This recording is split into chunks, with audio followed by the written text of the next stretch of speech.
test is in 4-part, Part 1, Part 2, Part 3, and Part 4. Now look at Part 1. Part 1. Where Usha Lee McFarling sends this report on how global warming is affecting the behavior of polar bears and creating problems for the town of Churchill, which depends on the bears for tourism. First, you have some time to look at questions 1 to 4.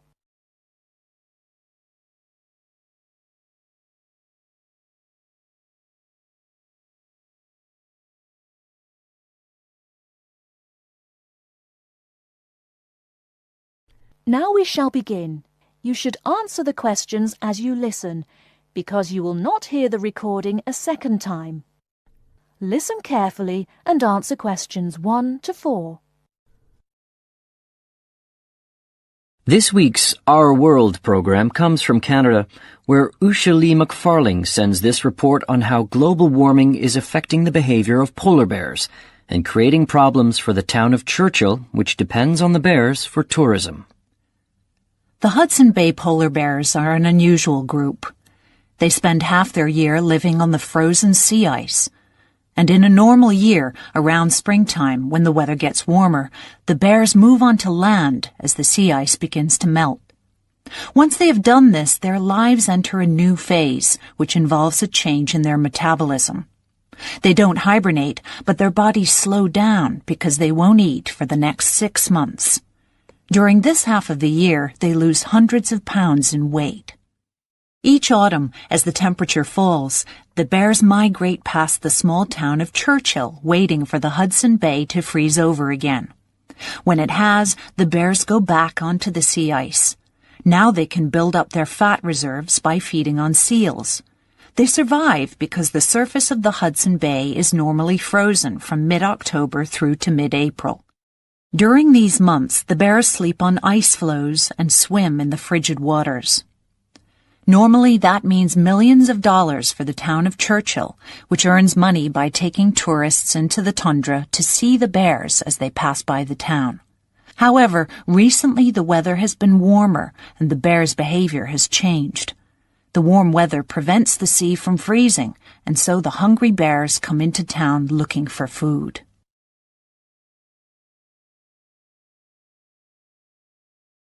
Before you hear the rest of the conversation, you have some time to look at questions 5 to 10.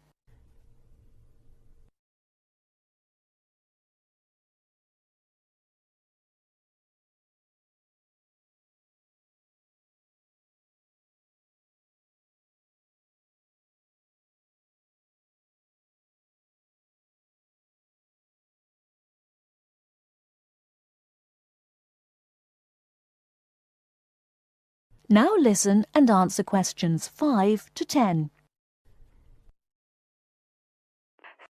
The town of Churchill has good reason to look after the bears.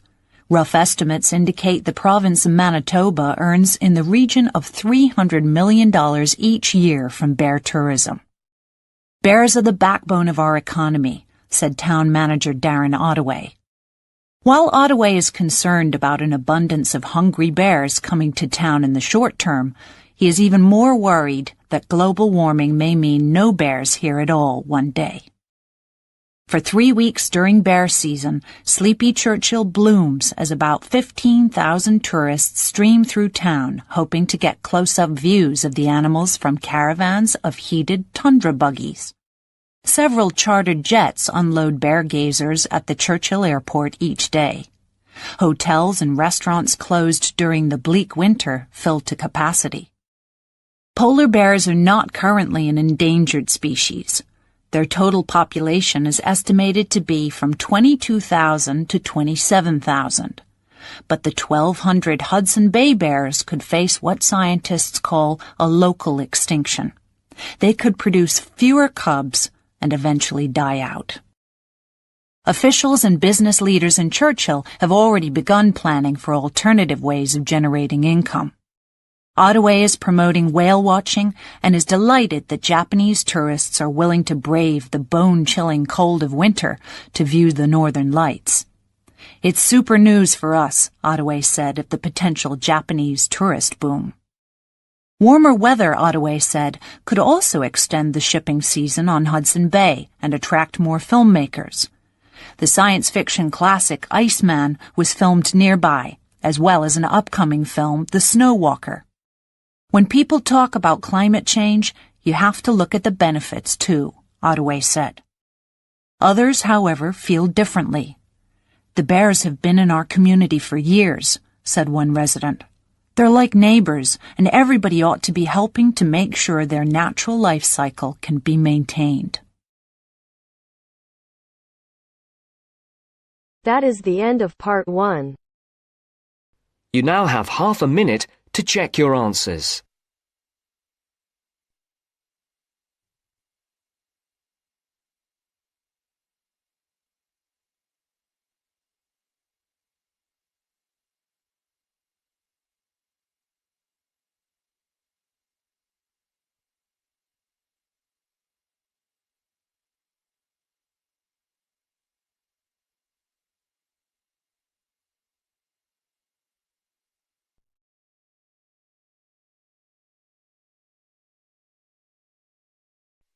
Now turns to part 2. Part 2. You will hear the education officer in a museum giving a talk to school students who are about to start a one-week work placement in the museum. First, you have some time to look at questions 11 to 15.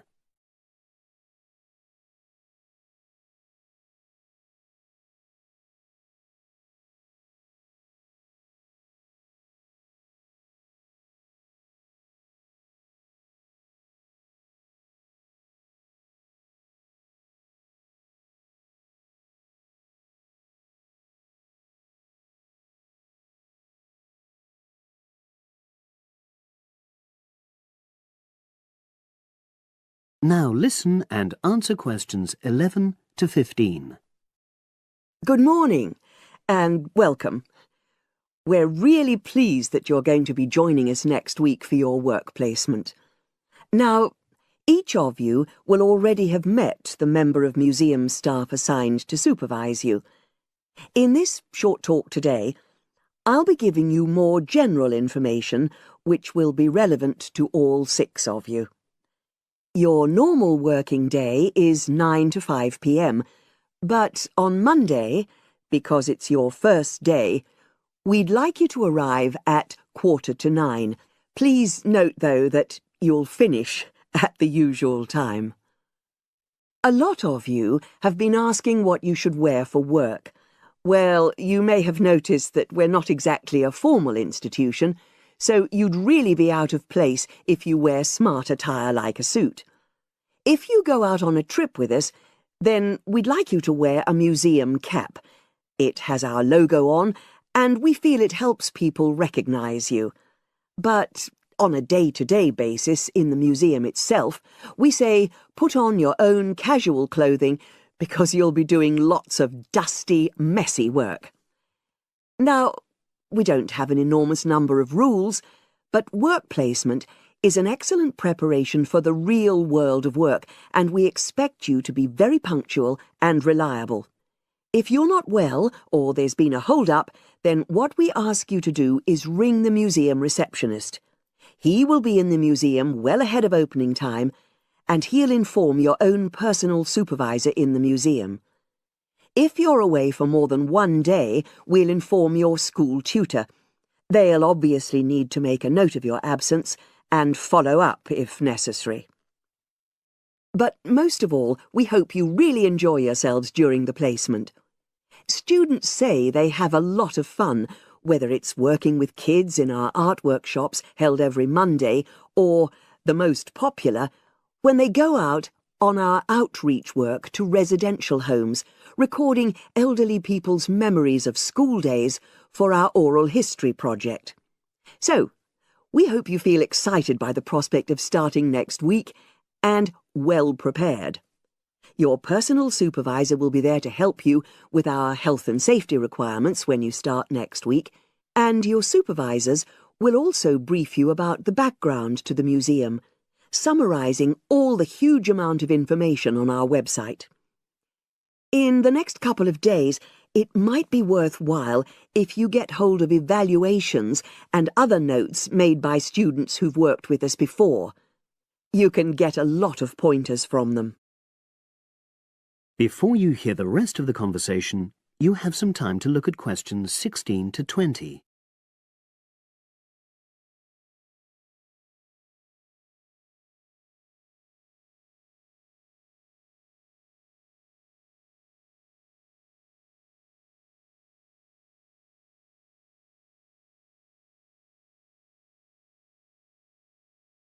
Now listen and answer questions 16 to 20. Now, before I finish today, I wanted to help you find your way around the museum. When you start next Monday, the first thing you'll need to do is sign in. Come through the main entrance and you'll see the main staircase straight ahead. To the right of this is the statue of the horse, and just behind that is a door. Go through that, and that's the sign-in office. Now, on the first day, you'll be working in Gallery 1. You'll find this as follows. In the central courtyard area, close to the entrance, there's a large chest where visitors put donations for the museum. The door just behind that leads to Gallery 1. The workshop you'll be taking part in starts at 11, but if you want to go in earlier, you can get the key and let yourself in. The key box is quite hard to find. Walk behind reception, and it's between the large gallery and the bookshop. I haven't mentioned breaks, lunch, etc.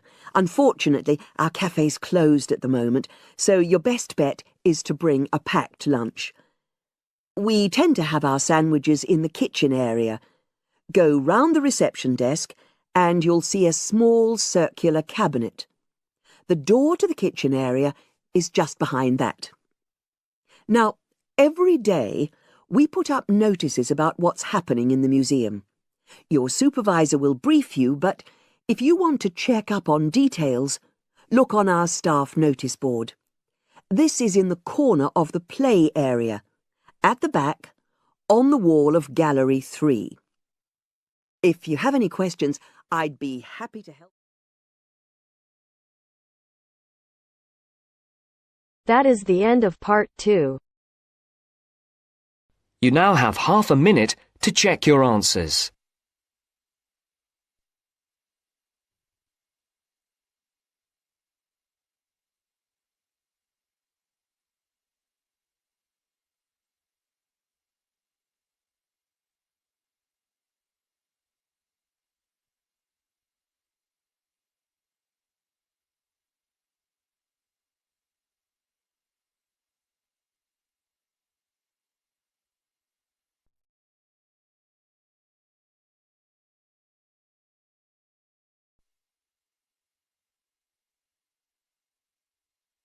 Now turns to part 3.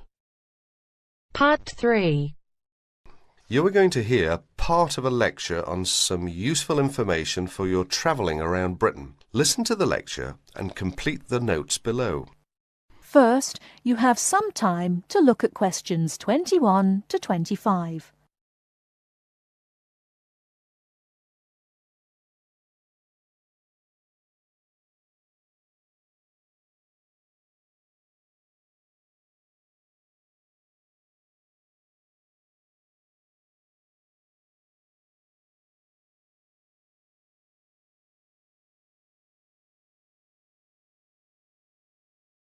Now listen carefully and answer questions 21 to 25.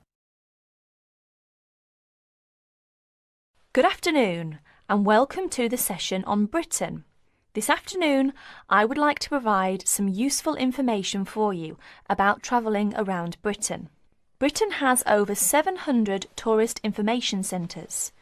You will find them at major ports, airports, stations, historic landmarks and towns, and holiday centres. So just look out for this sign that says Tourist Information. The staff will be able to answer your holiday queries, as well as provide essential maps, guides and brochures. tourist information centres at major ports and airports in London, and addresses of British Tourist Authority European offices are all listed on the tourist information centres. Now, let's talk about the telephone in Britain. You know, Britain is well supplied with public telephones. Street kiosks take lop coins.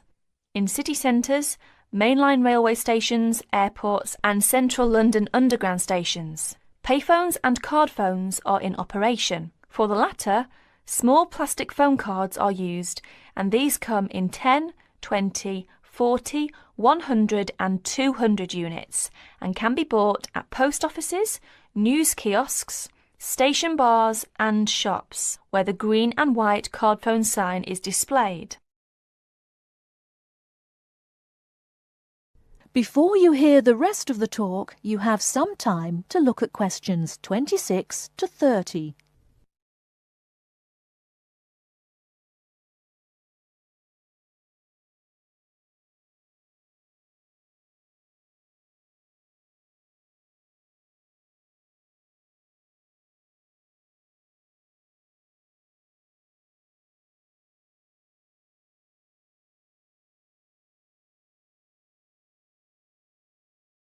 Now listen and answer questions 26 to 30. When using the different public telephone systems, make sure you read the dialling instructions carefully. Now let's see the banks in Britain. There are 24-hour banks at London's two main airports. One is Heathrow and the other is Gatwick. Otherwise, banks are normally open from 9:30 to 3:30, Monday to Friday. Barclays Bank and National Westminster Bank offer a Saturday morning service at some of their branches. National Gyrobanks has 42 bureaux de change located in post offices throughout the country in main tourist areas. Opening hours are 9 to 5:30 weekdays, 9 to 12:30 Saturday mornings. One exception to this is the Trafalgar Square office, whose opening hours are 8 to 8 weekdays and Saturdays, and 10 to 5 on Sundays. The Bureau de Change services are available to overseas visitors. Visitors can change their money there. You can also change money at Bureau de Change, large hotels, department stores and travel agents. Be sure to check in advance the rate of exchange and the commission charged, as these vary considerably. Wherever possible, you are advised to use the bank or Bureau de Change, which conforms to the BTA Code of Conduct. In most cases, this is indicated by display of the code. That is the end of part 3. You now have half a minute to check your answers.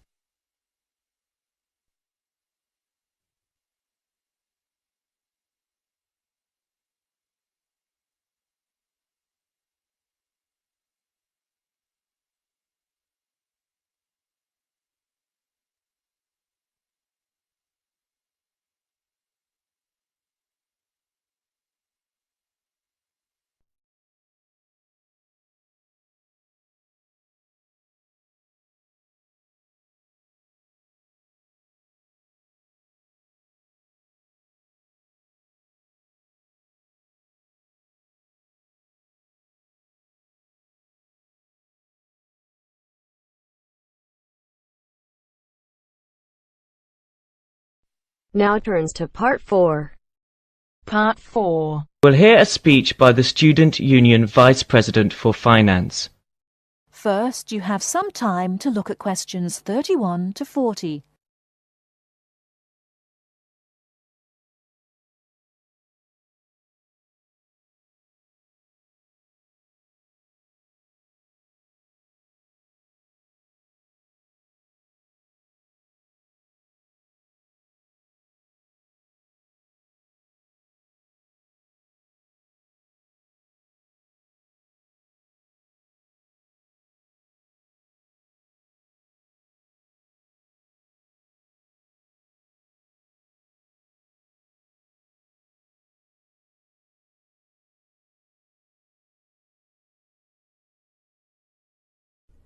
Now listen carefully and answer questions 31 to 40.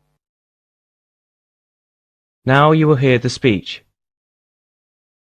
Hello, as VP Finance, my job is to oversee the spending of our grant to ensure that all areas of student union activity run efficiently and smoothly, without any financial headaches. I have a thoroughly efficient finance team, Ursula, Ella and Henrik. We are all here to help you as best as we can. Remember that even though I administer the union's finances, it is ultimately you who has the final say in expenditure policy, either directly, through the democratic process of the general meetings, or by voicing your opinions through the Executive Finance Committee. I would like to take this opportunity to thank last year's VP Finance, Martin Curry, for his excellent work in improving the financial running of the union to what it is today. Finally, remember to enjoy yourself and to use the union facilities and services to the full. And if you're still not satisfied, come and let us know why.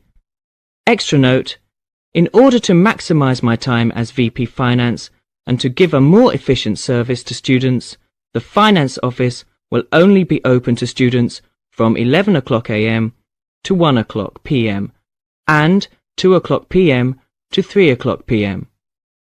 The Cashier's Office will be open from 12 o'clock noon to 2 o'clock PM daily. That is the end of part 4. You now have half a minute. Please wait for the answers.